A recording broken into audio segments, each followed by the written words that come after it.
Hey guys, welcome to the Buck Brief from NYC. It's great to be here in studio, in our home base studio. I've got to jump right into the Columbus Day. Columbus was amazing, and his discovery was incredible. And all this stuff about Indigenous Peoples Day is absurd and actually makes me feel kind of sorry for those who don't know history. Because if we're going to start to talk about achievements and accomplishments, we're also going to have to look at the lack thereof in terms of civilizational advances on the indigenous side of things, as in one side won, the other side lost. Crying a river about it now doesn't do anybody any good. It's all just nonsense wokeness. And here, my friends, to remind you of what the left really thinks about Columbus Day on Columbus Day, is Kamala Harris in 2021 complaining about it. Since 1934, every October, the United States has recognized the voyage of the European explorers who first landed on the shores of the Americas. But that is not the whole story. That has never been the whole story. Those explorers ushered in a wave of devastation for tribal nations, perpetrating violence, stealing land, and spreading disease. We must not shy away from this shameful past, and we must shed light on it and do everything we can to address the impact of the past on Native communities today. See, Kamala's happy to go full communist when it is in her political interest. And here you have the anti-colonial left-wing historical revisionism on display for all to see. Let's take a step back for a moment here. She says that they ushered in all this destruction and death and all these bad things. Well, there were different periods of the European settlement of the Americas. And there was also a lot of violence that went from the Indian tribes against the people who were here, and often with tremendous brutality and a wanton cruelty that then created particularly bad blood between the Europeans and the native tribes, and then just resulted in a battle of civilizations. This was a clash of civilizations, and they lost. And it was a long time ago. And a lot of civilizations have lost to others over time, and we don't sit around crying about that. The history of humanity until very recently is essentially just one of a long series of conflicts, including the natives, by the way, who were constantly fighting warfare against each other.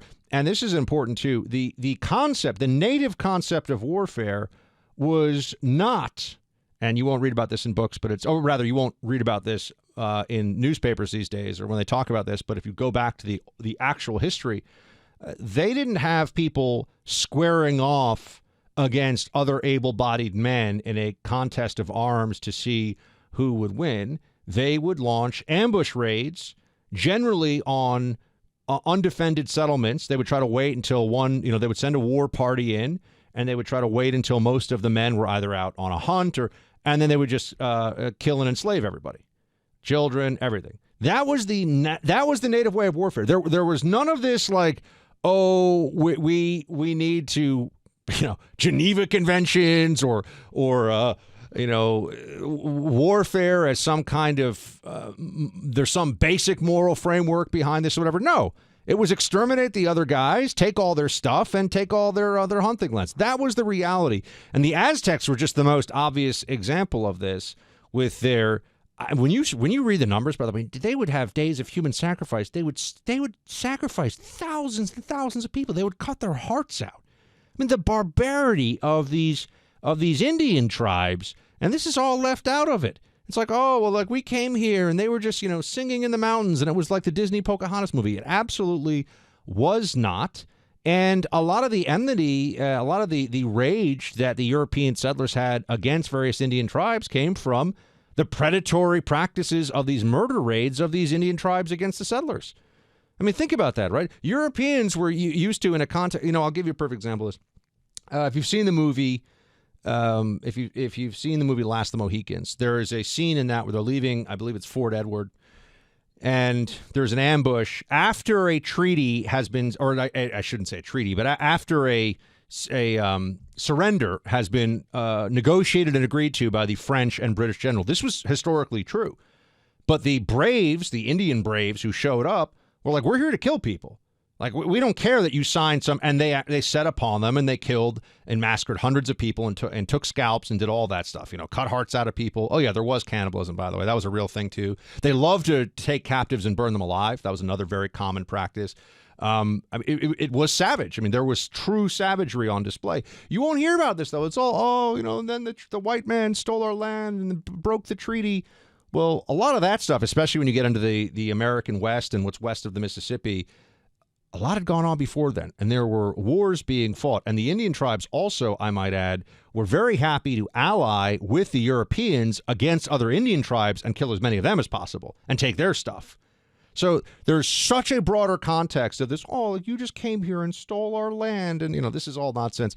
And these land acknowledgement things are just pathetic. I mean, this is in the same vein as like wearing 3 masks when you get on a plane, or, the same kind of virtue signaling of, Nancy Pelosi bending the knee and covering herself in kente cloth. That's a whole other thing, by the way. We talk about the European history of chattel slavery. What they don't talk about as much is that all of the slaves were actually sold into slavery by other Africans, and other African tribes actually in Africa were practicing slavery themselves. This came up in the movie The Woman King, where the tribe that they featured was very rapacious against neighboring African tribes and sold a lot of them into slavery. So there's this, but the history we get is so narrow, and it's really just anti-Western, anti-colonial, anti-white, anti-European, all this stuff from the left. And I think people get very sick of it in time. What Columbus did was amazing. It changed the world. And a lot of these people who are like, but what about the indigenous peoples? Okay, yes, bad things were done. I admit that. People broke treaties. There were most of the people who died, actually, the native tribes, it was from smallpox and other communicable diseases. It wasn't actually eradication by force of arms. That was maybe 5 to 10% of the casualties over the whole period of the European expansion of this country. It was mostly people just, smallpox just wiped out whole populations. Why doesn't smallpox still wipe out whole populations? Oh, yeah, that's right. Antibiotics and vaccines and things that were developed by the American and before that, European settlers who got here. So, yeah, we're good like that. Just saying, I like to give people full context here. Also want you to be the best shot you can be. Very important. And Mantis X comes through every time. The Mantis X system, let me tell you about this. It's a training system. 94% of shooters improve within 20 minutes of using Mantis X. At-home training, like I said, dry fire practice. You can do this anywhere in your house. Obviously, find a safe place to point your weapon. You're not using ammo with this, but you always treat all guns like they're loaded, especially when you're handling them. But you find a safe place to do this, and you practice your shooting technique with dry fire practice. Mantis X makes it so easy to set this up. You attach it to your weapon just like a gun light. I've done this at home. It is easy. Mantis X is military technology at an affordable price. Be a responsible and efficient gun owner and get your skills up to par. Go to mantisx.com. That's MANTISX.com. Okay, so the border is a huge problem for the Democrats. They didn't even try. When I was on Bill Maher on Friday, they didn't even try to defend that issue. I mean, the numbers speak largely for themselves, roughly 10 million. No, you're lying. It's 8.9 million, whatever. I mean, it's close to 10 million illegals have come into the country in just the last 4 years. Just the last 4 years, about 10 million. And it's a total abdication of responsibility. And then you have this DHS guy, Mayorkas, who's trying to tell everybody that they would never intentionally allow people, this is cut 6, never intentionally allow people to cross the border. Play it. The notion that we in law enforcement have sought to intentionally allow individuals to cross the border illegally for the purpose of voting is preposterous, and everyone should condemn that rhetoric. No, I'm not going to condemn it. First of all, they definitely chose to let people cross the border illegally. They've chosen to make that as it's kind of like saying, when we get rid of the law that will arrest you if you steal in California, we're not telling people to steal. Well, you are, though, because you're removing any impediment and any punishment, so they're going to steal. And same thing with crossing the border. They decided to get rid of enforcement, so there'll be a whole lot more people coming into this country illegally, right? That's what we see. That's what's been going on. And then on the issue of voting, they absolutely want them to vote. Maybe they don't openly say they want them to vote illegally this time around, but they do want them to be voting. They want to make them all citizens. They've been open about this. And this is like Naval Ravikant tweeted this out. He said, importing voters is a loophole in democracy. And that's exactly what the Democrat plan is here and has been all along. The Democrats are the party of regulation and enlarged state Marxism and particularly a racial Marxism.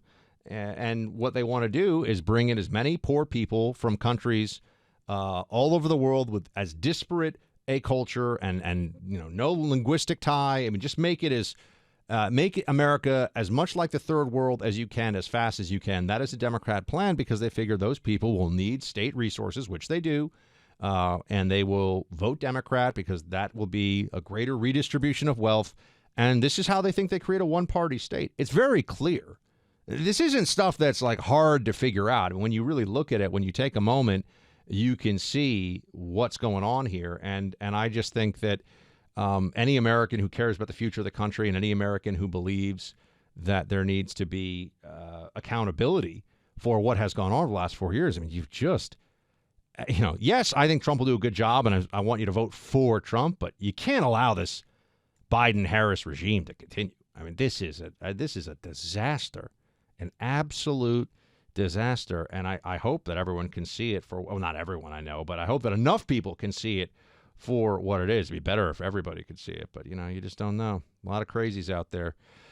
Let's talk Tunnel to Towers Foundation for a second. Thanks to the generosity of friends like you, the Tunnel to Towers Foundation welcomed U.S. Army Specialist Brett Menard into a new mortgage-free smart home in Florida.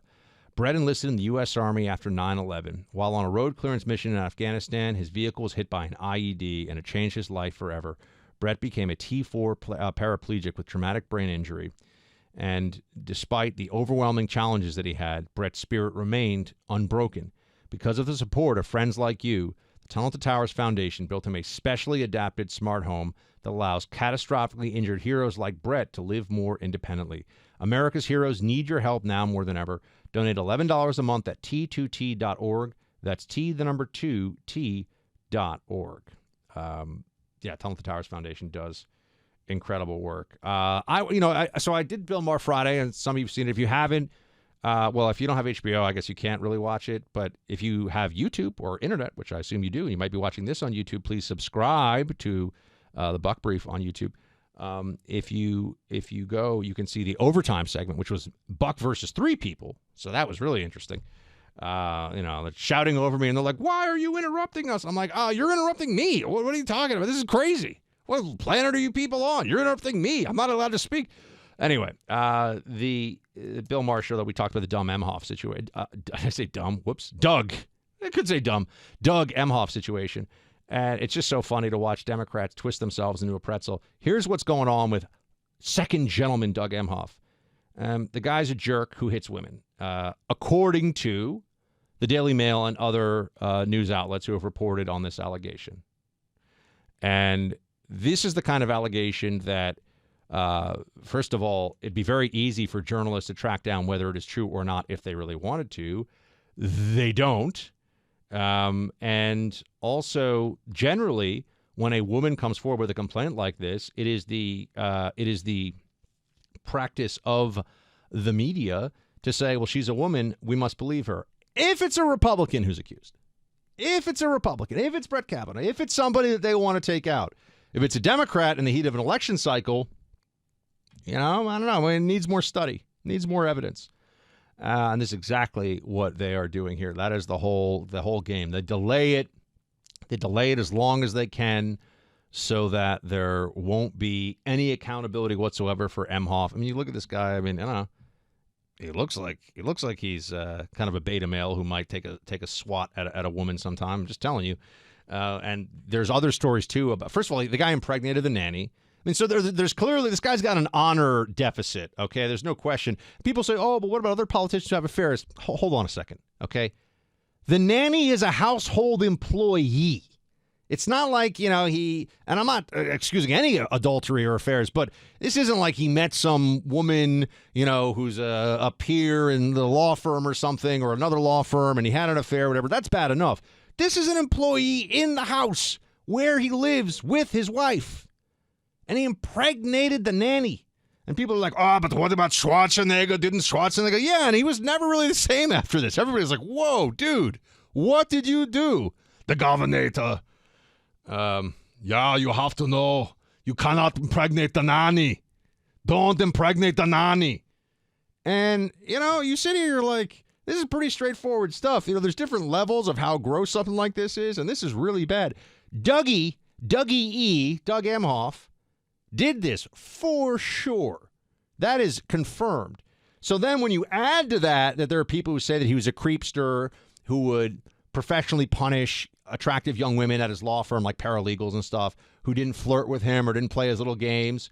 And then you add to that a specific place, time, location where he was said to have just, whacked a woman across the face. Do I believe the allegation? Yeah, of course. Of course I believe the allegation. But do they want to talk about it?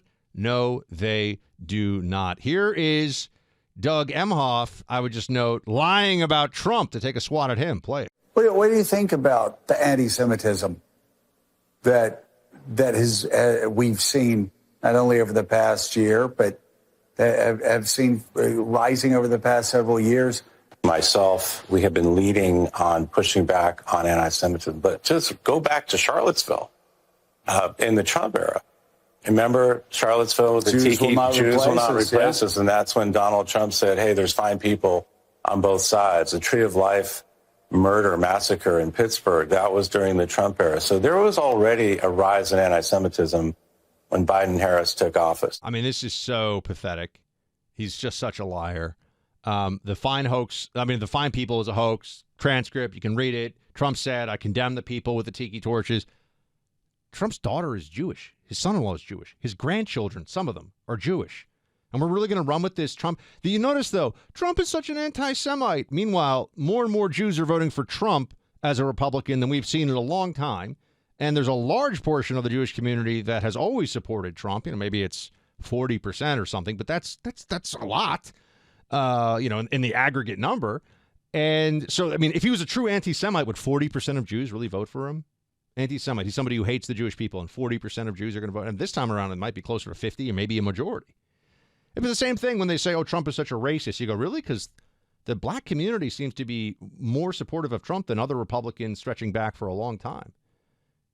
And so he's a true racist, but there's maybe going to be 15% of the black vote going for Trump this time around. That's what some of the polls are showing. That's millions of people, right? Well, is it millions? I have to do the math, but it's a lot of people. It's a lot of people. Yeah, no, it would be in the millions. Point here is, they lie about Trump. They hate Trump, and no surprises there whatsoever. And Doug Mhof, of course, not being pushed on whether he is a woman beater, a woman abuser. He's the new masculinity for Democrats. Yeah, no surprise. I just spoke to you about anti-Semitism. You got to stand with Israel these days. October 7th was the one-year mark of the worst massacre of the Jewish people since the Holocaust. 1,200 Israelis were murdered, more than 250 taken hostage.